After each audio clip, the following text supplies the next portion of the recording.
Would you take a pill that makes you rich, but everyone hates you? Today, we're going to be talking about AI, arguing over phones, and the controversial Carnival Cruise rule updates that everyone hates. You're watching DissCussin It with Gilbert and TSlaughter, and let's get into it. Let's go.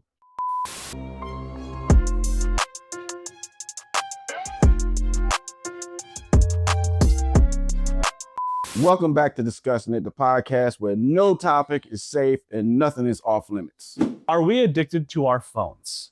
Gen Z spends 9 hours on average looking at their phones every single day. That's 3 hours more than millennials. 9 hours? That's like a whole workday. It's pretty much a whole workday. There's one on their Instagram. That's a whole workday plus overtime. No wonder these kids are so stupid. Okay, but wait, don't you think cell phones make you smarter though? No, I think cell phones make you brain dead. Okay, I don't think that's right. Because I mean, think about ChatGPT. Think about all the stuff that you can do where you can look up stuff, content. You can look up how to do stuff. Think about how you fix your stuff at your house. That don't make you not use YouTube all the time? That don't make you smarter though. Okay. That just means you're using a device that is smart to help you do things. Okay, so let's sidetrack real fast. So what defines intelligence for you? What defines intelligence for me? Do you think is it someone who's book smart? Do you think it's someone who just naturally picks things up? What do you think, or street smart? What do you think is all of that? What makes someone intelligent? All of that. Intelligence is my ability to think and move about without the assistance of some other source. So being self-reliant is your definition of intelligence. That. Okay. So, but if someone's using YouTube to fix like the sink that's leaking. So you're saying they're intelligent for using YouTube? Yeah, I think they're intelligent. They're not paying to have to go to school. They're not wasting their time having to do all this stuff. I mean, I'm not saying that, people who do HVAC and journeyman stuff or plumbing are not, or wasting time. What they're doing is cheating. What? What they're doing is cheating. You think they're cheating? If you're using the assistance of AI and other things to do the task that you should be able to do with your own brain power, that means you're cheating. I don't think that's right. I think it's ridiculous because using YouTube University is one of the biggest things, right? I mean, no. Yes, but no. Okay, give you an example. I used YouTube to educate myself on how to construct a fence. Perfect. Okay, but I did not use YouTube to build the fence. Does that make sense? I mean, you physically built the fence. I did it myself. But you learned how to do it because you were on your phone looking at YouTube to teach you how to do it. If I didn't have my phone or YouTube, I would have sourced that information from another place. But how long would that have taken you to source that information? You would have had to find somebody who knows. You would have to find a book in the library that knows how to do it. You would have to read about it. Hence, cheat code. So you think YouTube's a cheat code? Exactly. And smartphones are a cheat code. Like ChatGPT is a cheat code. Yes. Huh. Is it not? I don't know. Cheat code. I don't think it's a cheat code because I think you're still doing the work yourself. You're still figuring it out. It's just a master resource. You are not doing the work. The resource is telling you exactly the answer you need, and you are doing nothing but regurgitating what it told you. I think Gen Z, with what they've got going on now, I think Gen Z is going to actually learn more than we're ever going to learn in our lives. I think Gen Z are going to be a bunch of failures when it comes time to actually have to do something on their own. If their computer breaks down, or if their little pocket calculator stops working, they're not even going to have to know how to do simple arithmetic. I guess that's true. I mean, if for some reason the networking system were to get knocked down, or they're not going to have the internet goes down, count money back. I mean, the computer tells them how much money to get back. Go to any retailer today and have the register system fail, and then buy something and have the cashier count back your change to you. They can't do it. So you're screwed. They can't do it. They can't even count the change back to you when the damn computer is telling them exactly what to give back to you. They still mess it up. What I always say is hey, I have that 5 cents. Can I get my dollar back? And they're like, no. Because they can't count. I have to give you the 95 cents. I'm like, you sure? Like, here's 5 cents. Give me $1. And then you just messed the whole. And then you messed their whole mind up. See, I'm trying to do this, y'all. I'm trying to turn a new leaf, and I'm trying not to cuss. But when I think about these Gen Zs, it brings out something in me that makes me angry because these little mofos don't know nothing about reality of real life. So it's an alternate world to them. So Mike, what question for you then is, do you think overall, are we happier now because of smartphones, or do you think we were happier without smartphones? Who is we? Everyone, like the people, the universe, the human race. Do you think they are better with Okay. smartphones or better without smartphones overall? So that's a two-part question. It's kind of a trickery. Kind of. Because A, the youngsters of today don't know anything other than their life with smartphones. And that's the thing. That's why they on 3 hours more So on average. Right. If you were to take a smartphone from the average youngster today, they will be lost and hopeless because they don't know how to function without them. Us, Gen Xers and older, who had to function pre-smartphone, will be just fine. It'll be like doing something. So you think says we're able to figure things out, that's that kind of stuff, it's a lot better for us. We're better off without smartphones. If the world were to go black today, we would be the ones carrying everybody through the crisis. I don't disagree with you on that. That's true. But overall, let's just talk about the happiness factor, though. Do you think that having the cell phones, having your friends, having your content, having all your stuff that you do nowadays, just yourself as you, do you feel that you're happier with your smartphone than without it? I think. Could you live without it at this point? I could live without it. I think things are more convenient for me with it. In other words, I have ChatGPT, which the same thing I can ask ChatGPT, I could find in another resource. It would just take me longer. I have GPS on my phone. The same thing that I can get from GPS, I can just pick up a map and read it and get to the same destination. It is just a convenience that is making life easier. So am I happier in that sense? Everyone's, I think, is happier with things that are more convenient for them. But I mean, convenience is one thing. Is that happiness or is that convenience? Well, my other question for this whole thing is like, what is happiness? I mean, agree. I mean, I think happiness is going to be different for everybody else, right? It's always going to matter to somebody. It's going to be different for each individual, I guess, is the hard part to say. I would be happy if I had a fat bank account, whether or not I had those conveniences or not. I think we'd all be happier. If you give me a bank account full of money, I will go back to my flip phone and be just happy. Okay, so I will go back to a pager. All the pagers. And so Gen Zers, you like that? They don't even know what a pager is. I think they're starting to figure it out. The rotary phone, though, I think is the rough part for a lot. I think that's the rough part for them. But I think I want one. The rotary phones? I want one back. I like the flip phones. I don't lie to you. I like the bat phone. I used to be able to text in my pocket. I could just text messages in my pocket, like no problem at all. Because they had the nine code. You know what I'm saying? Like the 4 8 is 4 3 4s. I don't know if I like texting that way. I love texting. I think texting is the greatest thing that ever happened. Just the phones. I think texting is definitely the best thing. But my other thing with that is, I think that cell phones have caused a mental health crisis in our nation. Because you know how many? I don't think it's not that we're just now diagnosing these people. I think that the phones have caused the mental healthness issue, because here we go. We have people on their phones constantly. We also have all these young kids who are able to communicate with each other. And that really adds into bullying. You know, people used to joke about that if you lived in a small town, like you knew everybody, right?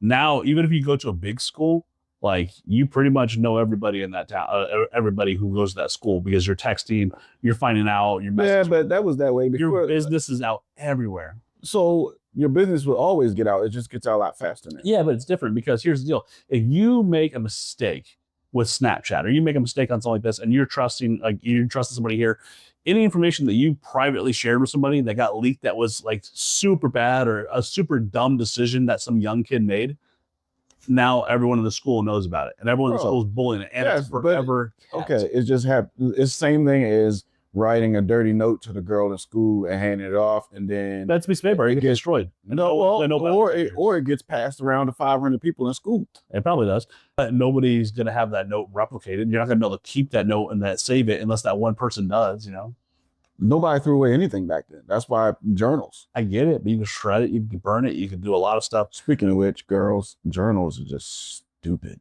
Why are they stupid? Because you're literally writing down the secrets to tell on yourself. But you're talking, but they're stupid, but they're getting it out of their minds. They want to write it down, say stupid, but they don't want it on their cell phones, which I don't know. You know what's funny? Damn psychologists, the first thing they tell you is you should keep a journal to help you get out your thoughts. You're just telling on yourself. just dumb. You don't know who's gonna pick that journal up 5 years from now. Your best bet is to go to ChatGPT and just vet the ChatGPT. At least have Siri coloring you. I don't know.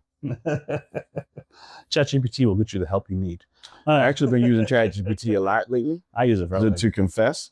My ChatGPT now, me and him are buds. So like he knows all my personal information.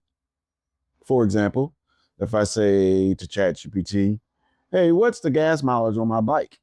It'll say, your such and such and such and such gets X amount of miles to the gallon, blah, blah, blah. Da, da, da, da. So let's just jump into the second segment then. Let's talk about this because you're talking about ChatGPT. It's really, really big deal, right? So AI, all right? Is it an assistant? Is it future apocalypse? What are we going to do about AI now? Do you think eventually it's going to be just too much of a problem? Do you think it's good where it's at? Do you think it needs to be better? A lot of stuff. Give me your opinion on that thing. I think AI is going to destroy the world. You think AI is going to destroy the world? Okay, so you're thinking of like Skynet, end of the world, kind of Terminator. Bro, the Terminator 25 years ago had no idea how close to reality it really was. I disagree. I think ChatGPT is going to be amazing. I think it's been helping. I don't think it's ever going to get that. It's not a matter of time for these damn AI start taking over. They already got, listen, you already can get on the internet and you can't tell the difference between a statement that is done through AI and the only difference that you can tell right now is because the lips don't always line up. The deep fake stuff. But once they fix that, bro, game over. World War III. Because people were talking about Biden and they thought that a lot of his images were AI, a lot of his videos were AI because his mental health was declining. And they're saying how that can affect the future. Think about what if we don't have a future AI president? What if it's just a deep fake and we keep having a puppet stand up, but it's really just a political party in the background puppeteering? I think AI honestly would have the ability to make better, more educated decisions based on facts and not emotion. If you ask your AI to a question, it will give you an answer minus the emotion and garbage that comes behind it. Well, I tell you what, ChatGPT, you can actually train your model to talk to be more influenced by your decision making. So it knows how you feel about things. So it replies more like you would want it to reply. Right. Now, Grok, which is Elon Musk's AI, which I don't know if you heard about it, but it went on a weird spree the other day and was calling itself like Mecca and a lot of weird stuff. Everything about Elon Musk is weird. Yeah, well, I said it publicly. But that wasn't Elon Musk. That was Grok. That was a program that did that, and the computer was shut down. Okay, but if he created it, it's him. Well, I don't think he created it. Just like I will never own a Tesla. You really? Bro. I like the cars. I like them. End of the world. You think Tesla's going to end the world? Bro, all it's going to take is for your AI to go rogue, start hacking into Teslas, locking people in, and driving them off a cliff. Now that could actually be a scenario, which is the horrifying part. Imagine this. Okay, follow World War III.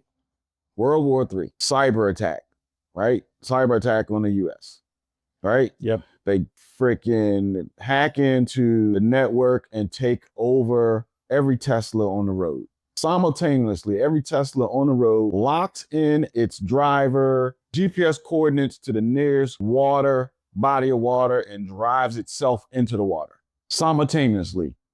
How many Teslas are on the road? Thousands. Imagine if something could hack into the Tesla network, lock simultaneously everybody in the cars and GPS itself, which they are self-driven now, right into the ocean. And see, that's the thing is, I hate driving, and that's why I'm really excited about driving. But now you got me thinking, like, I don't know enough about the system that I don't know if that's possible or if it's not possible. Yeah, but if the computers, I know the cameras on those things, is it all internal based? Is it external based? If it's getting network feed? What if you lost signal? That's a lot of things I have to. Didn't you see the movie with Julia Roberts, bro? What? Didn't you see the movie with Julia Roberts and Ethan Hawke, bro? The End of the World. Pretty Ladies? No, The End of the World. Pretty Woman, bro. Is that Julia Roberts? Is that Sandra Bullock? Julia Roberts and Ethan Hawke, bro. Wait, who's Pretty Woman? Is Sandra Bullock? Pretty Woman was with Richard Gere like 30 years ago. Was it Sandra Bullock or was it Julia Roberts? It was Julia Roberts. Where are you? What country did you come from? They're the same person. Oh, what? First of all, Sandra Bullock just dwarfs Julia Roberts in every category. Okay. Like in height? Like in beauty and everything. Sandra Bullock better look at anything? is way better than Julia Roberts. She was Miss Congeniality. First of all, Julia Roberts was never that pretty, to be honest. She's just a toothpick with high heels. Oh, Julia Roberts? Absolutely. I don't know nothing about Julia Roberts. Anyway, did you see the movie? No, I did not. The movie where... What movie? Oh, my God. Somebody give me the name. Back to the addiction of cell phone. Leave me the name and I'm about to. Listen, cell phone. See how addicted we are to cell phones? And he was just saying he hated them, right? I didn't say I hated them. I said that if we didn't have them, today's generation would be lost. So now I'm about to ask ChatGPT live in real time. Ready? What was the name of the movie with Julia Roberts and Ethan Hawke where there was the end of the world? And go in real time. The movie you're thinking of is Leave the World Behind in 2023. Stars Julia Roberts and Ethan Hawke. And it's a psychological thriller about family vacation disrupted by 2023 years ago. Bro, I didn't say it was made yesterday, but okay. The film explores themes of technological failure, social breakdown, and survival in the face of an unknown threat. And in that movie, the Teslas get hacked and they all drive themselves into each other. So the movie has the Teslas, actually. Yes. Huh. And planes were crashing out of the sky because their computers were hacked. That's pretty cool. I didn't know that. But not cool, but scary because it's really capable of happening. And that's what I'm kind of thinking about. It's hard to tell you that though, because I don't know. I'm on the edge because I love everything that the AI has been doing. But that goes to show you how helpful the chat can be with just vague information.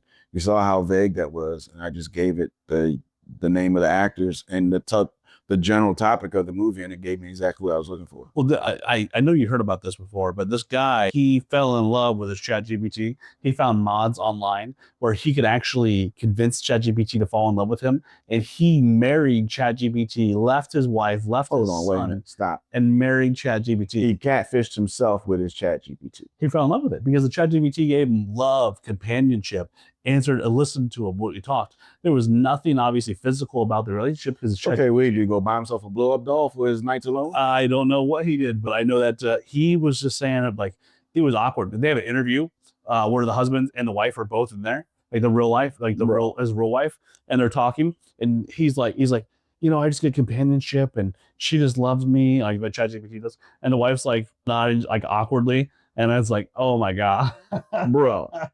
And he's like, I don't know how he fell in love with it. And maybe it's because you would have to be pathetic. Well, no, here's lonely. What if his wife just didn't treat him well? Maybe it was like, maybe he just... That's every marriage in history. Okay, but maybe if his wife would have listened to him and talked to him, maybe what he doesn't need is ChatGPT, he needs therapy. You know what I'm saying? Or whatever else. Every marriage in history, the wife has unscripted headaches, stomach aches, belly aches, back aches, leg aches, big toe ache. Something is always hurting so they don't have to put out. That's just life of marriage. Copy that. So you're blaming the woman right there? It ain't our fault. We always ready to go. I ain't fair. When was the last time? Hey, listen. When was the last time the wife tried to get some and the guy was like, I got a headache? I mean, that's fair. That's a fair statement right there. Exactly. That's fair. The whole thing with the ChatGPT and the guy he married and the whole thing, he's a loser. Weird.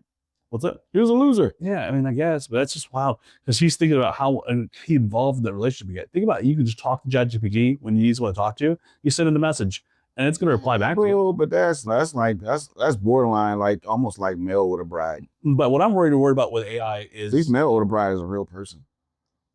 Yeah, I mean, I guess it's fair. I mean, technically, they're a person that wants you to marry them so they can provide for their families and get green cards to America. Oh no! I even think it's a stretch. A real long stretch when you meet somebody. Say, I'll give you another example with these kids these days. The internet, people don't know how to meet people for real anymore. Yeah. Everybody is internet dating or internet meeting or whatever. Whatever happened to just a normal freaking conversation where you walk up to someone and say, hello, my name is so-and-so. Nice to meet you. Well, now you'll get accused of harassment or sexual assault. For saying hello. Pretty much. People take it the wrong way. Like, why is this guy talking to me? He's creepy. They have anxiety. You know, we were talking about this earlier. Right? We talked about this before, me and you. The older generation's mad that the younger generation won't greet them, and the younger generation's mad. The older generation's mad that they won't say hi. Well, the younger generation doesn't understand that you should be friendly at their business. You should have to do this. They're just like, what do you want? And the stupid. I'm sorry. I'm gonna catch backlash for this. I don't care. The stupid MeToo movement ruined it for a lot of people. Yeah. Like, You have real victims, and then you have bandwagon riders of the Me Too movement. Everything can't be Me Too. That's fair. I'm gonna go on record. Me Too screwed R. Kelly. You really think so? But R. Kelly was peeing on kids, right? Listen, okay, R. Kelly has a track history of liking them young. Okay, I'm not going to deny that. But what people fail to realize is in that particular situation with him, the parents of these youngsters were pushing them to him with the greed in mind of, hey, that's R. Kelly. We're trying to get that money. You're going to go spend the weekend with him, see if you can get a deal. So when you are literally giving your child to this person with the mindset of monetary gain, and then things go left from what you didn't expect, whose fault is it really? Just saying. That's like stepping in a rattlesnake pit and then get mad because you got bit. But it's R. Kelly. Just like Diddy. He peed on kids. Diddy ain't guilty. Diddy is guilty of being a freak. Okay, there's no law against being a freak. I mean, he got judged. They made him guilty of what? Traveling. No, like, he got convicted. He got convicted of prostitution across state lines. Yes, and every damn celebrity in the history of celebrities who called a chick or called a guy and flew them in to get a booty call is guilty of the same crime, because that's what that is. If every famous person that ever bought a plane ticket for someone and flew them in to see them and wind up having sex, as a result, they're guilty. So you would free Diddy? I would. Wow. I would. And that damn Cassie is not a victim. She is a willing participant, and turns out she is more of a facilitator than she is a victim of any of it. Huh. I'd look into it more. I haven't read more into it. I was hoping to see a lot more news articles about it, but people... You got problems with what I'm saying? Come at me. Leave a comment below. Come at me. He wants to protect R. Kelly and P. Diddy. Free Diddy. Leave the color yellow in the comments. Yellow rain. Fudge. I'm turning a new leaf over. I am not cussing anymore. Okay, so going back to the AI thing, one last part about it. Okay, it's starting to take over people's jobs. A lot of tech companies are starting to lay off people because now they have AI doing a lot of their tasks. Do you think that as AI learns how to do more and more stuff, and now thinking that Elon Musk has got the Tesla people working on those robots that'll work in your house? They're only $30,000, but they can clean, they can cook, they can do all your laundry. That's all it is. As AI gets stronger and better, are you afraid that it's going to take less and less jobs away from people? And then how do people get paid? How do we live in a society where most of the jobs that you can get are already ran by robots? You're going to have nothing but poor people or people that are not working. Does the government just give us money? I think that F Elon Musk and his whole ideology about creating robots to take jobs that humans do. B, I don't support any industry or any technology that takes jobs away from hardworking people that are trying to support their families. And 3, I think that the way to avoid that going forward is you pick a job or career path that is trade skill oriented. So that way AI can't do a physical trade for you. Not yet. But with those robots, eventually, maybe it can. Maybe it can do plumbing. Maybe it can do engineering instead of a lot of those jobs. Maybe that's way down the road. But the problem with that is none of us are going to live long enough to see that. But then maybe but there's not enough. AI is not going to build your house. AI is not going to be under your sink. Not yet. Think about it. If they can do dishes, like what's stopping making a robot? I mean, so if they go down that road, eventually they'll have robots that can do everything, right? Another movie ahead of its time, iRobot. But iRobot, the plot is robots went crazy. Okay, you cannot replace the human nature with a robot. The human element, yeah. Who knows? At this point, there's no feeling, there's no empathy, there's no thought process to a robot. It's either black or white. A robot does not know how to think. I guess Doctor would probably be the most accurate. I mean, you could ask ChatGPT questions right now, and you still want to double check the answers that you get from AI. It's not always accurate. Because ChatGPT is thinking like a robot. Yes, it's still got a lot of ways to go. It does not add the human element of thought process. Okay, so then let's just move on to the next thing. I got a question for you. You ready for this one? Yep. Okay. You get $100 million if you take this pill. But if you take this pill, everyone hates you. Would you take the pill? I don't think I would, bro. You don't think you can take the pill? I don't It's think I would. $100 million. Everyone in the world hates you. That includes like your family, your friends, everybody you know hates you. Everybody hates you if you take the pill. But it is $100 million. Even going to like McDonald's. So order a hold Big on, Mac, even they'll do it. strangers that meet you hate you? Yep, they instantly just hate you. So no matter what or who you meet, Right. they're gonna hate you. Yes. Okay, so no. So you wouldn't take it. Because in my mind, money is only as good as the people that you have around you to enjoy it with. Okay. So if you were filthy rich and had no one to share it with, you'd be a lonely person. Okay. So that means you'll never meet anybody, you'll never have a girlfriend, because everybody you meet gonna hate you. I mean, fair. They Right? hate you, but you have money. Yeah, but money and being alone is lonely. Not really, because mail order brides don't care if they hate you. No, that's not the deal.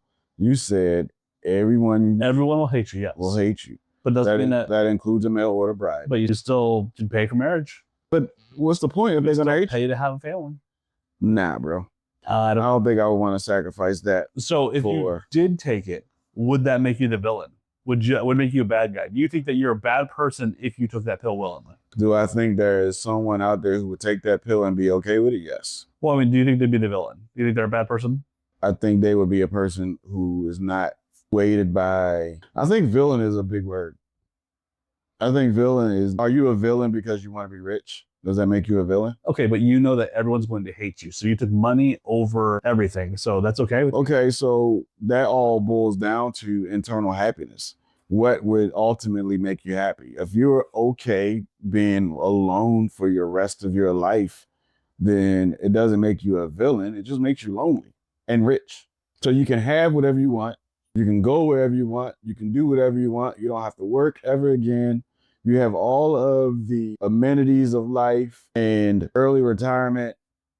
But with that comes great loneliness. Okay, so chat, leave a comment below. Let us know, would you take the rich pill? Would you take the pill even though everyone in the world would hate you, everyone you meet would hate you, the Chipotle person that makes your burrito would hate you, every single person would hate you? Would you take a pill and be rich? $100 million. I got another one for you though. Sure. To add to that, there was a pill that could make you filthy rich. Same pill, right? But the difference is that this pill, the catch is when you take this pill, you have to know your death date. It would just tell you when you're gonna die. It wouldn't make you die. So no, it wouldn't make you die, but it would tell you your death date. I'd rather know. It doesn't tell you how you're gonna die. So I'd be rich and it would tell me when I'm expected to die. It would give you your death date, yep. And you just have to, but you don't know the death date before you take the pill. And it doesn't make it faster. It just tells you, you take this pill, you will be filthy rich. You won't have to worry about money for the rest of your life, but you will also know the day that you're going to die. 100% taking the pill. 100%. Not even a question, not a thought, not even concerned. I'm mortal. Eventually I'm going to die anyway. I could wake up tomorrow, or I could not wake up tomorrow, and that could be the problem. You know, but to know it's not going to I think that would drive me nuts. I think it'd be better to know. To know that you got, what if you take the pill and it says, okay, you got 10 days? All right, I have 10 days. At least I knew that I had 10 days. I know that I'm rich for 10 days. I'm going to go out and do everything I possibly can for fun. Okay, what if you take the pill and it tells you got 24 hours? Well, then I'm going to start making somebody else's life. Would you regret taking the pill? No, because I would know. But you can't give the money away. I can't give the money away. Okay, so I have 24 hours. You get to be rich. Didn't say that you could pass the money and make someone else rich. There's no inheritance. There's no giving it to your family, your kids. It's you get to be rich. And you, when that happens, you also have to absorb knowing your death date. Who cares? It's not that mental stress. Eventually, everyone's going to die anyway, right? I think the mental stress of just knowing it and not knowing how it stressed me out. That would stress you out. Yeah. I don't want to die by fire or by drowning or some other horrible way. I think it would be worse if I could see everyone else's death date. Like, imagine I knew I had 24 hours and the rest of my family had 24 hours. That means something drastic is going to happen. I think that would be more intense. No. Listen, you know your death date, and let's say it's tomorrow. Okay. You've lived a lavish lifestyle, and then you look at your calendar, and you're like, oh, tomorrow's my day. Tomorrow's my day that I end. But you don't know when, what time, or how. So you're just gonna wrap yourself in bubble wrap and stay in the house all day and hope that the death day is wrong? Well, you're trying to prevent your own death, though. I mean, listen. So you're talking about going crazy trying to prevent No, listen. your death. If you knew, right, you took the deal, let's say 10 years went by, Yeah. you lived lavish lifestyle, you're on the top of the world, and then suddenly you realize, oh, tomorrow's my day. Yeah. Would you want to try to avoid that day now, thinking that you, like Final Destination, feeling like you can beat it? Or would you just accept your fate and just say whatever happens, happens? I'm accepting my fate. You wouldn't want to continue life living lavishly and happy with all the money? I would love to, but if I know that I took this pill and it's going to tell me when I'm going to die, and death's inevitable. It doesn't tell you how, it doesn't tell you when. It's inevitable, though. I'm gonna try to beat death. I'm gonna be like, fuck you. I'm gonna bubble wrap. I guess that's what you're trying to do. I would play with it a little bit. If I changed plans, play with it. Well, if I changed plans, let's say instead of staying at my house, I went to stay at a hotel, and then all of a sudden it added like years to my life, and then there was a house exploded the next day, then I would know, oh, I can mess with this. I can figure out what's going on and maybe prevent some of these. You watch Final Destination, right? I have. I've watched it. I haven't seen Bloodlines yet. I want to see Bloodlines. I don't know if it's any good. Well, if you watch Final Destination, you know that everybody always gets got. Final Destination is one of those fun movies where it's just fun to watch and see what happens, right? I don't actually think it's a good storyline. I think it's dumb. What? The first one was good. The first storyline was great because that was a unique take, but then the rest of it got weird. Well, what makes way off topic, but I'm gonna say this. What makes Final Destination fun is the fact that all the movies are tied in together with Flight 187. It's super cool. 3 movies later, they're still tied into the storyline of how they're hooked to Flight 187. Well, the Bloodlines movie is about those guys in the future. They had kids, they had families, they grew everything up, and they're still hooked to that. Their kids and everything because of Flight 187. Because of Flight 187. How did you not like that storyline? I think it's cool. Don't get me wrong. It's better than Star Wars. It's a stretch. We'll talk more about Star Wars later. It's better than Star Wars. Star Wars, for the record, is stupid. Star Wars is just dumb. And I know y'all Star Wars freaks are gonna come at me, but I stand correct. It's stupid. Stand on it 10 toes down. After Return of the Jedi, they should have let it go. All right. And with that, you know what? I'm gonna switch to that in the next segment. That's right. Before the hate mail start coming in. I got another story for you. You ready for this one? This is a guitar scam story. Okay. It's not really a scam, I guess. I wouldn't say it's a scam. So this guy's wife works with this dude whose dad died, right? Now, this guy's dad died, but he never had a relationship with his dad. He didn't really care. But his dad, who died, a guy who works with his wife, found a guitar, and he went to go sell the guitar. Well, he talked to this dude's wife at work and was like, hey, does your husband still buy guitars and still play that stuff? She was like, yes. So the husband heard about the guitar, said, hey, man, yeah, let me see a photo of it. The husband knew immediately the guitar was worth $50,000. It's a $50,000 guitar. And the guy sent him a text message saying, hey, I want $4,000 for this. Would you pay $4,000? So the guy said, yup, immediately. Says, yup, I'll pay $4,000 for that. Buys the guitar. A few weeks go by. The guy has the guitar. It's a 1952 Telecaster. It's a really nice guitar, really classic. It's a perfect condition. It was stored in the closet, not in the basement, not in a garage or anything like that. And he got this guitar, right? So a few weeks go by, the wife's coworker texts her husband. It was like, whoa, I just found out what this thing's worth. You owe me $40,000. No. Because he says, I just found out what it's worth. He said, you ripped me off. That's not how it works. And the husband's just keeping the guitar. The husband likes the guitar. He wants to keep it. But does that make him a bad person for knowing the value of the product? No. And then not telling the guy, he never set the price up. The guy said, hey, I want $4,000 for this. Listen. Does the husband owe him money? No. I stand on that. Listen, if you own something. But you knew the price of it originally. Listen, if you own something and you are selling the said something, you sell whatever it is you're going to sell, you have a duty to know what that thing is worth and to sell it for a price that is in line with the value of the product. And if you choose not to do your research and know what you have and sell it for the price that it's worth, that is your own fault. If I come along as a consumer and see something that I know is of great value, then am surprised by how cheap you have it listed, okay, I will ask you, are you sure this is what you want for it? This is what you're comfortable with? And you say, So yes. you're gonna ask them though. You're like, hey man, you sure you'll know what for business? Wouldn't that be segueing that you know what it's worth? No. It's not my job to make sure you're comfortable with what your business is. Okay. That if you are comfortable with that price, then I'm gonna sell it. I'm gonna buy it at the price that you're comfortable selling it at. And if it happens to be that it is a huge advantage in my favor, so be it. I didn't make you put that price on it. That is capitalism at its best. Buy low, sell high. Okay, so let me get the rest of the story. So this guy that works with his wife, but well, so the husband the husband bought the guitar from the wife's workmate, right? The wife's coworker. Well, the coworker is so mad that the husband will not pay him more money or give more money. He starts harassing her at work, his wife at work.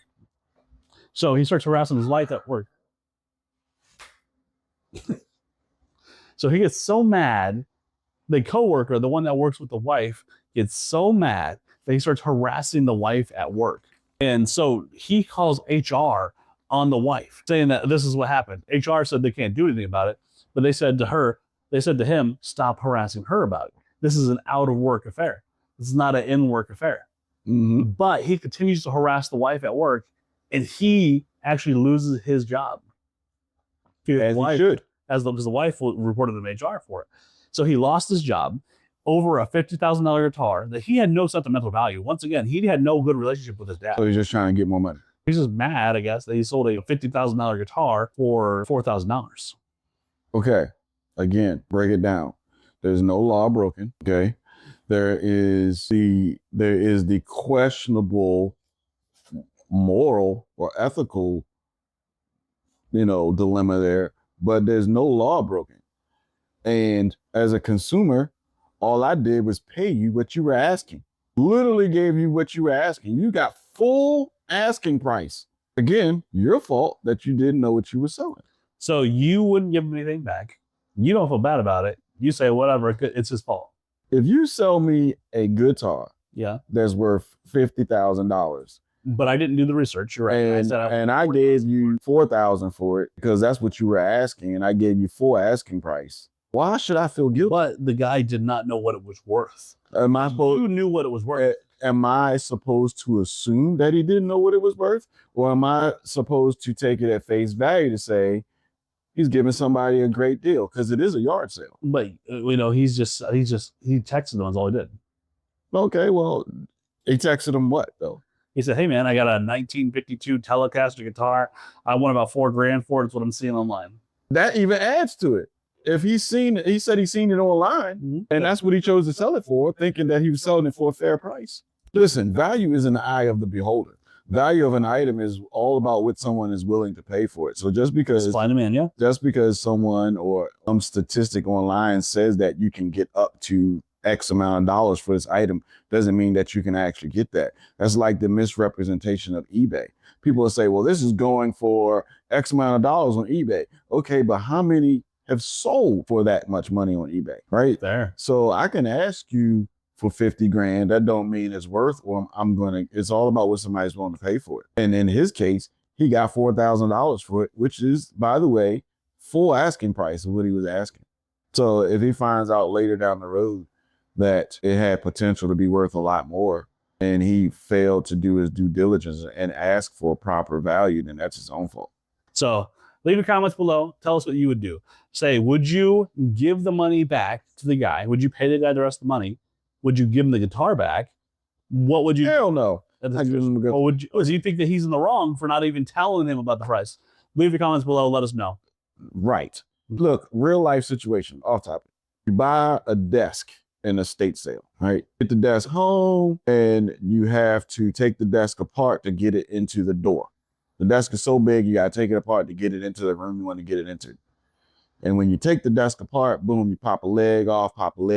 Next thing you know, freaking bag of money falls out. In that bag of money is like 100 grand, okay? In $100 bills. And you pay $250 for this desk. Ooh.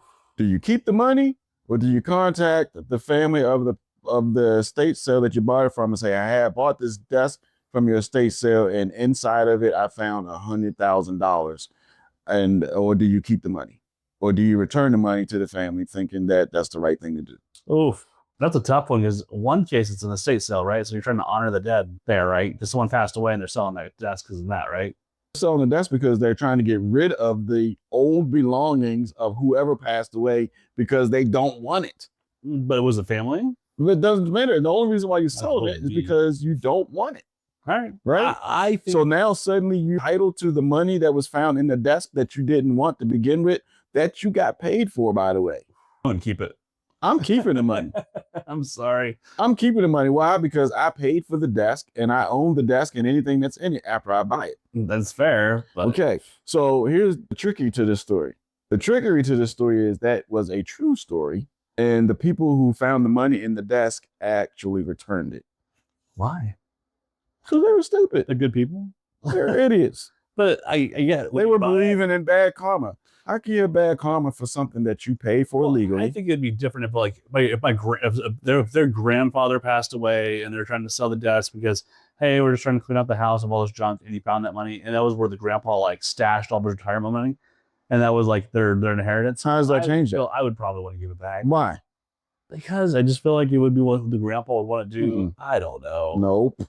Leave your comments below. Let us know what you would do. That's a tough one for me. Morally, I'm on the fence on that one. I'm keeping the money. I kind of want the money. I'm keeping it. That's like buying a storage locker full of goods and you find a suitcase with $1 million in there. That's a rough one. You're going to try to find the owner of the storage locker to give them their money back? Hell no. Nope. You're keeping the money because they defaulted on their storage locker. I guess, and you bought it.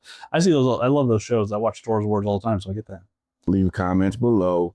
Are you keeping the money? Or are you going to be a douche and give it back?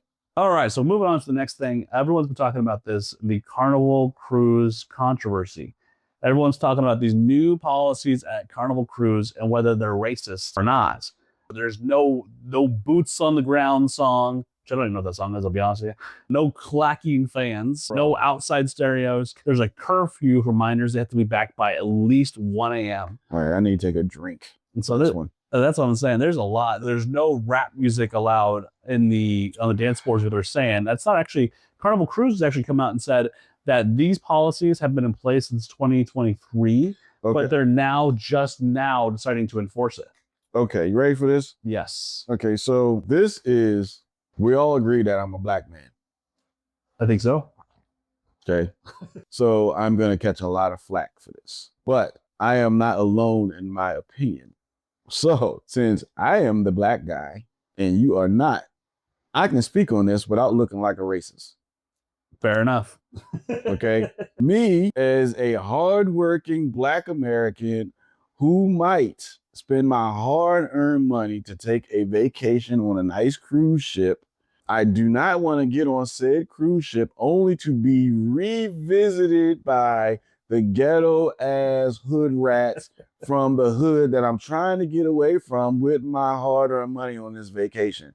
Okay, listen, just because you have the money to afford to go somewhere don't mean you should. Some people just don't have any common decency or manners about it. Okay, these hood rats, there's a place and a time for certain behaviors.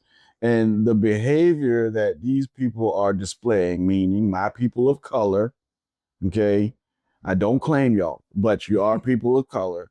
You're getting on these cruise ships, you freaking going to the buffet, getting 20 plates of food like you're starving, okay? You're starting fights, you're drinking, you're creating problems, you're leaving 25 plates of food outside your cabin door in the hallway, and you're causing a ruckus. And why? Because you can, then don't make it right. Okay, people didn't pay that hard-earned money to go on a nice cruise to deal with y'all ghetto asses. Keep your asses in the hood. Okay, if you're gonna come out in public, you need to act accordingly. Act like your mama taught you some manners. So, do you think the Carnival Cruise thing is targeting that community then? I absolutely do. Okay. And I absolutely think they're 100% correct for it. Okay. They're not targeting the community. They're targeting the behavior that community is causing. Okay. They're targeting the results, the unhappy passengers that are being affected by the behavior of these ghetto ass fools. Okay. And I am in 100% agreement with Carnival. So you think Carnival's just trying to protect the business and trying to make people want to listen. They sneaking liquor in the cruise ship in bottles, and they actually got people getting kicked off the boat because of that stuff. Now. They sneaking stuff in. They just acting a fool. They have no place there. So I agree.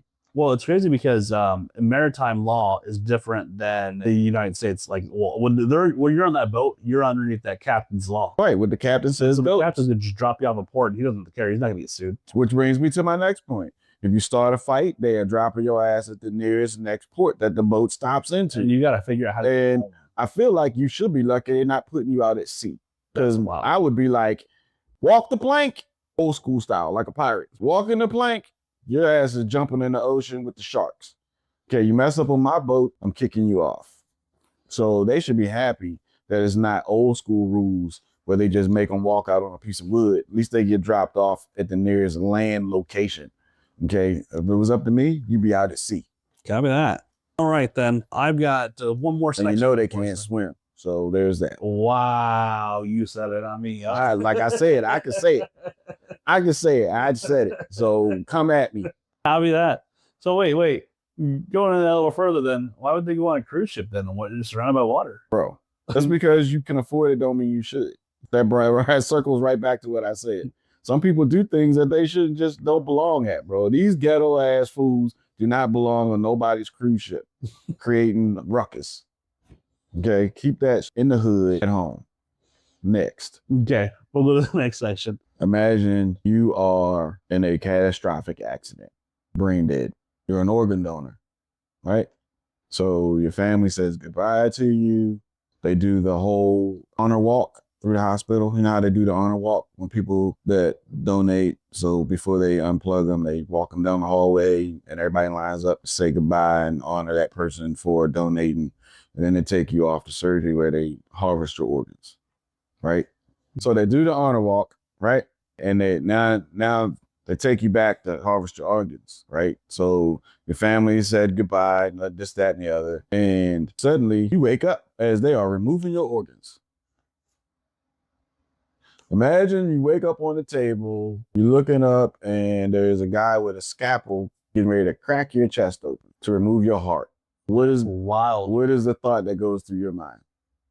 Is someone selling my organs? This is a true story. A guy died, allegedly. That means they didn't know him. That means he's in mass pain. He's probably screaming. And they thought he was brain dead, never to come out of the coma. They got him on the operating table. They open him up, right? They crack his chest, and they're about to start harvesting his organs. And just before they remove the heart, he wakes up. Did they take any of the other organs out? Luckily, the heart was to go first. So they woke up, they saw him, they saw his eyes. He looked at him.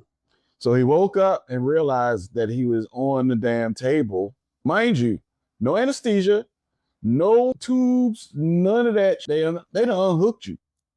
Well, I know, but they keep you alive and keep your heartbeat as much as possible while they harvest. The heart is the first thing they take. Right?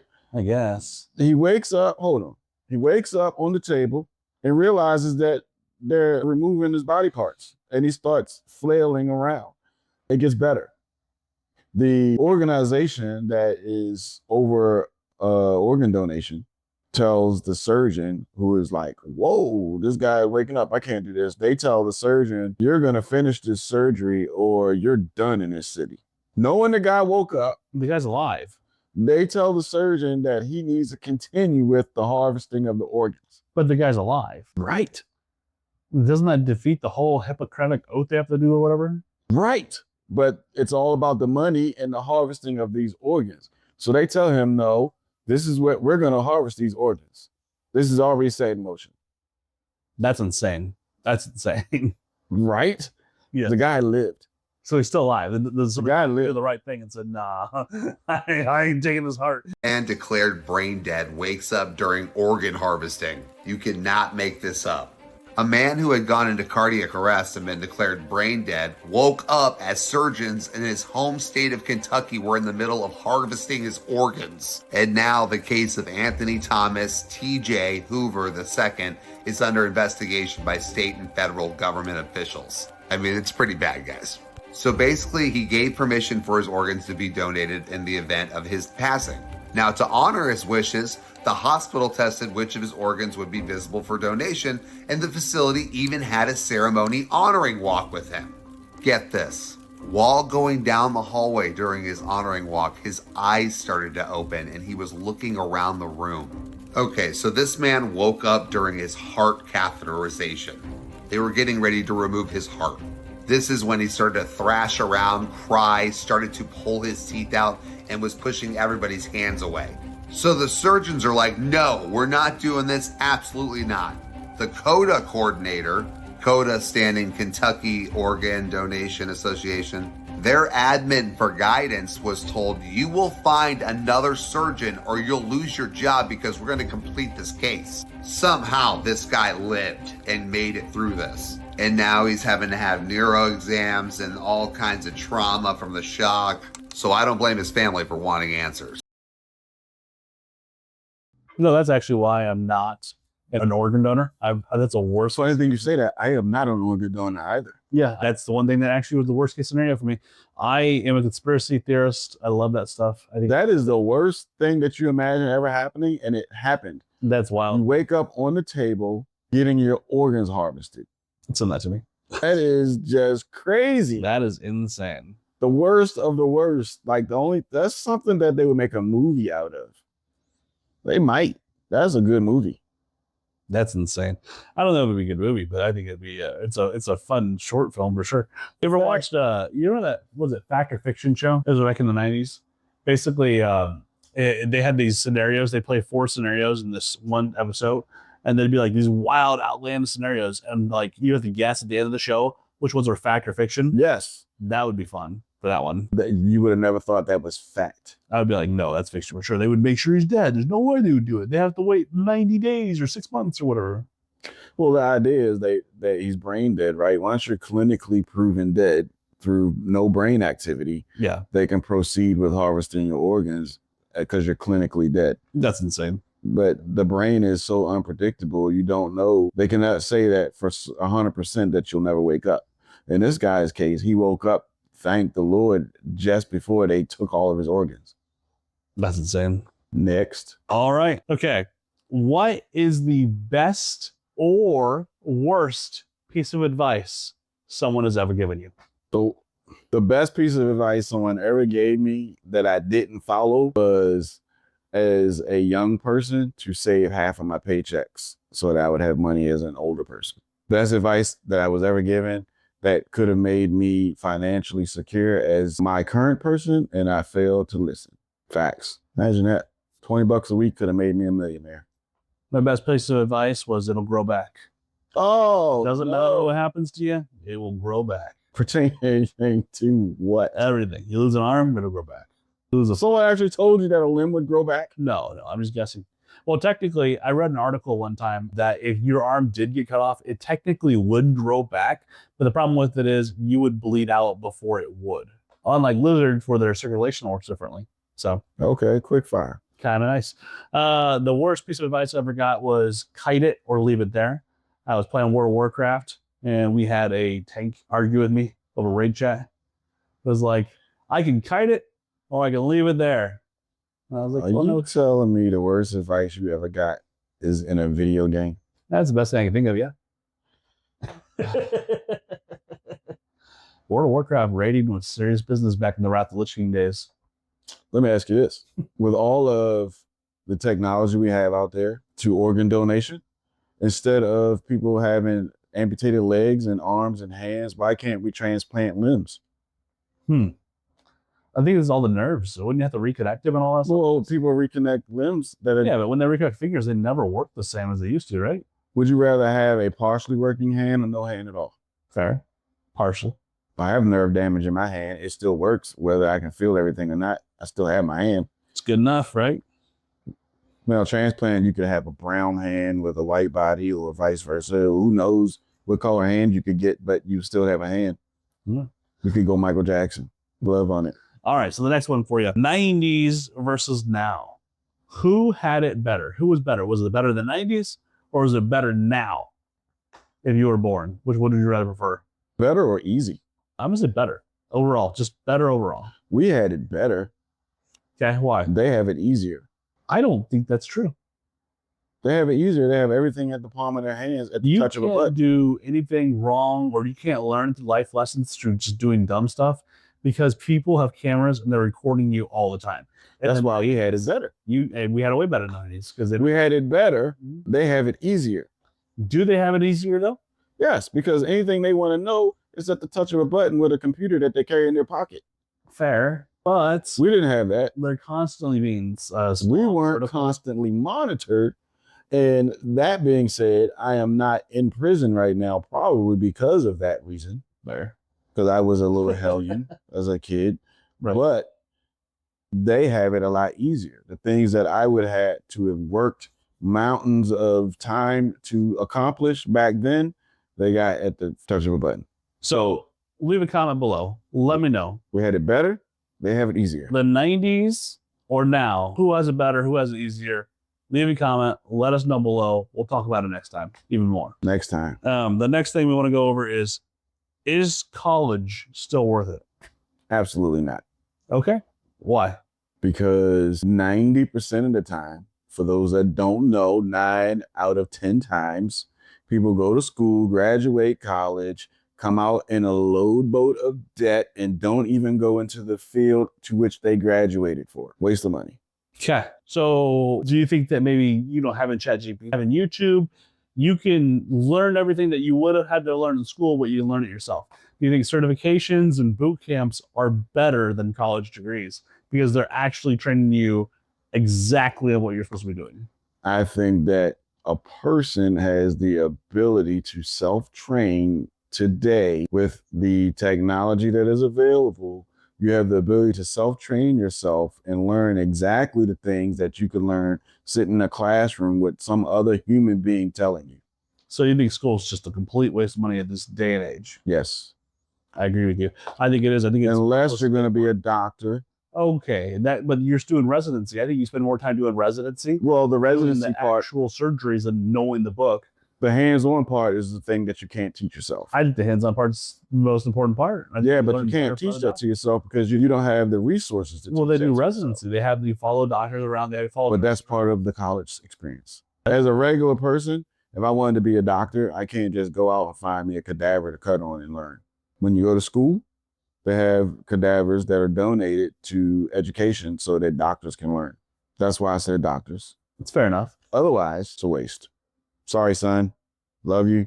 You're wasting time. So leave a comment below. Once again, let us know what you think about that. Whether you think that, college is a scam or college is worth it or what's going on. I've seen college programs throw away dumb stuff all the time. I had this person that was doing a drone program, a drone pilot bachelor's degree, and they got rid of the program. And now that person's out of all that money because they're only 2.5 years in. They're not going to get their bachelor's degree out of it.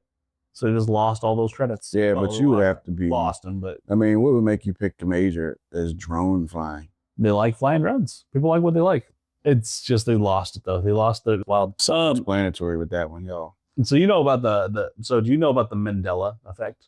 It's something that you think that you remember that happened, and you're 100% sure it happened that way, but it turns out it's wrong. Yes. Okay. You talked about Star Wars earlier, right? Yes. You know what Darth Vader says to Luke when they're at the bottom of the I am your father. What's the whole line? I don't know. Is it Luke, I am your father? Is that what it was? Actually, he says, no, I am your father. Not Luke, I am your father, which is a common thing that everyone believes. Everyone's like, Luke, I am your father. Why would he say, no, I'm your father? I am your father. It was a different sense. It's out of context. You have to watch it. But he actually says, no, I am your father. I don't think that's a great example. Well, okay. How about Kit Kat? When you're doing Kit Kat, how do you attach the words together? Is it one word? Is it hyphenated? Is it space? What do you think?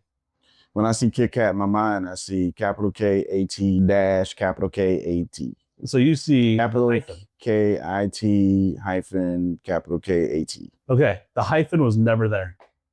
Really? Not on the label, not on the wrapper, nothing like that. That's another thing that everyone always thinks there's a hyphen there. Because with the 2 capital letters, you automatically assume it's hyphenated. I agree. I thought there would be a hyphen in the middle too, but it is not there. That's trickery. Okay, so the last one I'll go for you, the Monopoly Man. Okay.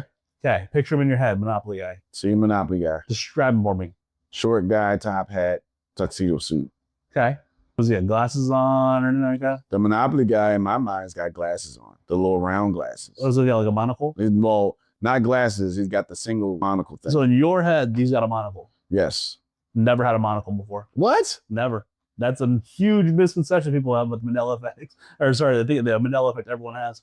Stop lying. Not a lie. Look at the Monopoly man. Google it right now. Look at his picture. Technology, y'all. Look at the original one. Okay. He has never had a monocle. Chat GPT. We're going to the technology for the technology. You're absolutely right. Mr. Brother has never had a monocle. Despite many people remember. This is a classic example of the Mandela Effect, where a large group of people misremember something the same way. Many confuse Mr. Monopoly with other rich, mustached characters like Mr. Peanut. Point proven. That's some. It's Gilbert. He's right. It's crazy, but it's facts. What in the world? All right. Well, that's I'm something gonna argue with you with that. Do you have anything for today? That's it. I'm disgusted right now. You're disgusting. Hey, well, like, comment, subscribe, follow us for more. We'll be in touch next time, and we'll see you next week. This has been DissCussin It with Gilbert and TSlaughter. We out. Peace out, y'all.